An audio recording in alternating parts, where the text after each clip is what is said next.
और अगर आपकी ये गलती हो गई है ना, आप भी सुधार लीजिए, क्योंकि इसका सॉल्यूशन है। मैं बताती हूँ कैसे। जो पेरेंट्स थे वो भी निकल गए, मैं भी निकल आई, मेरा दिमाग खराब हो गया, मैं निकल आई। मैंने बोला मेरे को बैठना ही नहीं है, निकल गई मैं वहाँ से। उस वक्त हमें नहीं पता था कि इतनी सारी चीज़ें हमें करनी पड़ेगी। उसमें हुआ क्या, आधार कार्ड वालों ने बोला कि आपके फ्रेंड्स कैसे हैं आप सब। आई होप आप सब अच्छे होंगे और मैं भी ठीक हूँ और स्वागत है आपका एक बार फिर से। फ्रेंड्स मैं चाहती हूँ आप इस व्लॉग को ना फुल वॉच कीजिए। आप फुल वॉच नहीं करते हैं, बीच बीच में आप स्किप करके देखते हैं, बट आपके लिए बहुत ही इंफॉर्मेटिव व्लॉग होने वाला है। और जो न्यू पेरेंट है और जिन पेरेंट्स की ऐसी गलती हो गई है वो उसे कैसे सुधारे, इस व्लॉग में मैं आपको पूरा बताने वाली हूँ। तो जब आप पूरा व्लॉग देखेंगे तब आपको समझेगा कि ये क्या चीज़ों के बारे में मैं बोल रही हूँ, और आपके ना सही तो आपके फैमिली में किसी न किसी के काम तो ये ज़रूर आने वाला है। फ्रेंड्स मैं बताती हूँ कि इतनी छोटी सी गलती हम लोग कैसे कर सकते हैं। तो जब मेरा बेटा हुआ था उस टाइम हर पेरेंट्स की तरह हम भी गए, बर्थ सर्टिफिकेट के लिए हमने अप्लाई किया, और जो भी फॉर्म भरना होता है सारी फॉर्मेलिटीज़ हमने की, हॉस्पिटल का डॉक्यूमेंट्स दिखाना, एवरीथिंग हमने सब किया। लेकिन बात आती है कि हमारा बर्थ सर्टिफिकेट में ऐसा क्या हुआ जिस वजह से हमें बर्थ सर्टिफिकेट में चेंजेस करवाने पड़े। तो वो सब क्या था मैं आपको बताती हूँ। एक्चुअली हुआ क्या, एडमिशन हो गया स्कूल में, वो सारी चीज़ें हो गई। स्कूल वाले बोलते हैं कि आधार कार्ड लेके आओ। आधार कार्ड के लिए जब हम गए तो आधार वालों ने बोला कि इसका जो नाम है only as per birth certificate आएगा। उसमें बर्थ सर्टिफिकेट में क्या होता है फ्रेंड्स, ऊपर लिखा होता है बच्चे का नाम, जो उसका नाम है वो, यानी कि no middle name no surname. Okay, आप समझ गए। उसमें हुआ क्या, आधार कार्ड वालों ने बोला कि आपका बर्थ सर्टिफिकेट में तो नाम ठीक से है ही नहीं, यानी कि जो बच्चे का नाम है ओनली वही है। आप बच्चे के आगे जो भी मिडल नेम होता है, पिता का नाम और जो सरनेम होता है वो है ही नहीं। तो आपका जो बर्थ सर्टिफिकेट में है ओनली बच्चे का नाम पे हम आधार कार्ड दे सकते हैं। हमें देना था आधार कार्ड, स्कूल में जमा करवाना था कैसे भी करके। तो हमने बोला चलो जो है वो है, चलो अभी कर लेते हैं, बाद में देखते हैं। बाद में धीरे धीरे फिर हमने सोचा कि ये तो प्रॉब्लम हो जाएगा आगे के लिए। आगे तो यही आधार कार्ड, तो नाम तो वही होगा ना आधार कार्ड में, वो लोग बोलेंगे कि बर्थ सर्टिफिकेट में है ही नहीं। तो फिर हमने बहुत सारी जगह पेरेंट को पूछा और एक दो फ्रेंड सर्कल में पूछा। उन्होंने बोला कि हाँ हो सकता है, पॉसिबल है चेंजेस। आप सारी इन्फॉर्मेशन जो भी है आप बीएमसी ऑफिस में जाइए, आपको वहाँ पता चलेगा। तो हम लोग गए जहाँ हमारा बेबी का बर्थ सर्टिफिकेट हमने बनवाया था, वहाँ पर गए। तो पहले दिन गए, जैसे कि मैंने आपको बताया, मेरे हस्बैंड और मैं गए। उस दिन हम वहाँ पर फॉर्म लेके आए सिर्फ। फिर नेक्स्ट डे फिर मैं फॉर्म लेके गई फिल करके। उस दिन सिर्फ मैं ही गई, हस्बैंड नहीं गए मेरे साथ में। वो हुआ। फिर मैंने वहाँ पे सर को बोला सर प्लीज़ आप करवा दीजिए जल्द से जल्द, बहुत मतलब मुझे जो है काम है कुछ इस वजह से। तो उन्होंने कहा ठीक है एटलीस्ट 15 डेज़ तो लगेंगे। तो मैंने कहा ठीक है कोई बात नहीं, 15 डेज़ के बाद मैं वहाँ पर गई। उसके बाद क्या हुआ फ्रेंड्स, मैं गई जब, तो वहाँ पर था सर्वर डाउन था। मैंने बोला चलो ठीक है रुक जाती हूँ, कुछ ना कुछ टाइम लगेगा, कोई बात नहीं, आ ही जाएगा मेरा नंबर। वहाँ लग गए मुझे 2-3 घंटे, सर्वर डाउन। जो पेरेंट्स थे वो भी निकल गए, मैं भी निकल आई, मेरा दिमाग ख़राब हो गया, मैं निकल आई। मैंने बोला मेरे को बैठना ही नहीं है, निकल गई मैं वहाँ से।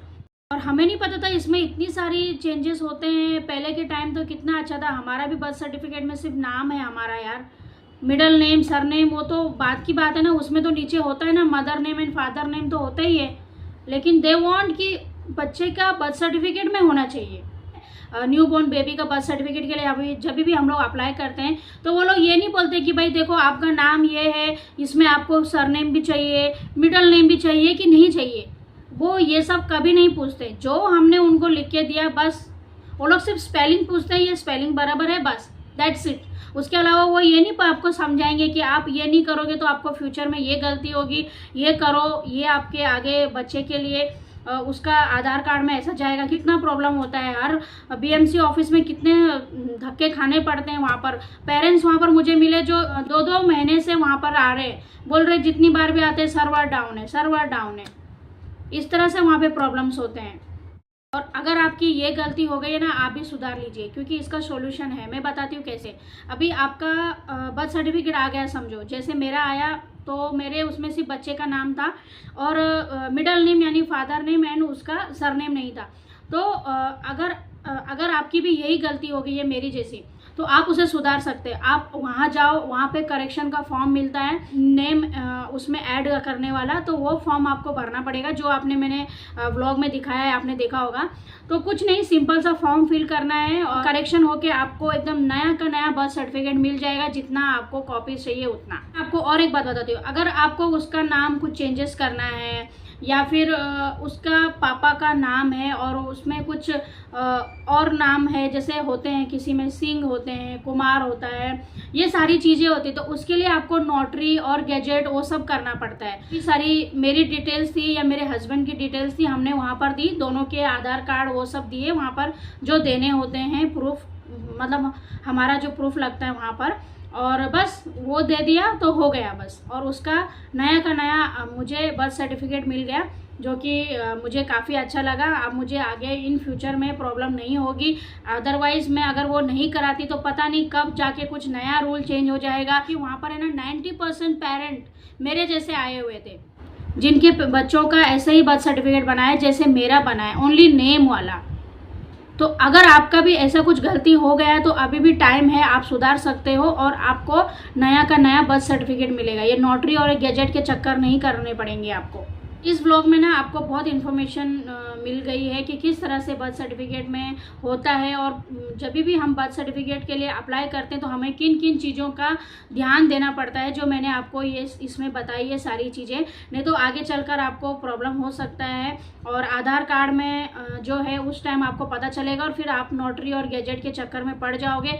इससे अच्छा है आप जब भी अपने बच्चे का बर्थ सर्टिफिकेट के लिए अप्लाई कर रहे हो तो ये सारी चीज़ें ना फ्रेंड्स आप ध्यान से लिखिए और देखिए कि बराबर कहीं पर गलती तो नहीं हो रही है, नहीं तो फिर आपको वही हो जाएगा जिस तरह से मैंने किया। और देखा जाए तो ना उनकी गलती है ना मेरी गलती है, सब जगह आधार कार्ड ही लगता है फ्रेंड्स। बाकी किसी डॉक्यूमेंट्स को इतना नहीं पूछते जितना आधार कार्ड को पूछते हैं। कि आधार से मैंने सोचा कि मुझे कुछ भी हो जाए, मुझे अपने बच्चे का ना ये करेक्शन करवाना ही है, भले ही मुझे इसमें कितना भी टाइम चला जाए, बट मुझे करना ही है। और हमें उधर 4 टाइम जाना पड़ा, मैं बता दूं आपको, फॉर्म लेने, फॉर्म सबमिट करने, जिस दिन मैं लेने गई उस दिन नहीं मिला, एंड देन फाइनली लास्ट के दिन यानी 4 टाइम्स मुझे जाना पड़ा, तब जाके मुझे मेरा बच्चे का बर्थ सर्टिफिकेट मिला। तो कोई बात नहीं, उधर इतना आना जाना मुझे उसका सेटिस्फेक्शन मिला क्योंकि मुझे मेरा काम हो गया था। ठीक है, तो इस तरह से ये है ये व्लॉग। आई होप ये इन्फॉर्मेशन आपके काम आएगी और आप किसी और को भी ये फॉरवर्ड कर सकते हो जिसको बनाना है बर्थ सर्टिफिकेट, या जो अप्लाई करना चाहता है, या जिसकी ऐसी गलती हो गई है और वो सुधारना चाहता है। तो इस तरह से है ये मेरा व्लॉग। तो मैं उम्मीद करती हूँ आपको पसंद आएगा। तो देर किस बात की है, एक लाइक शेयर अच्छे कमेंट कर दीजिए, और जिन्होंने अभी तक चैनल सब्सक्राइब नहीं किया है वो चैनल सब्सक्राइब कर दीजिए प्लीज़। तो मिलती हूँ मैं आपको नेक्स्ट व्लॉग में। टिल देन अपना ध्यान रखिए, बाय बाय।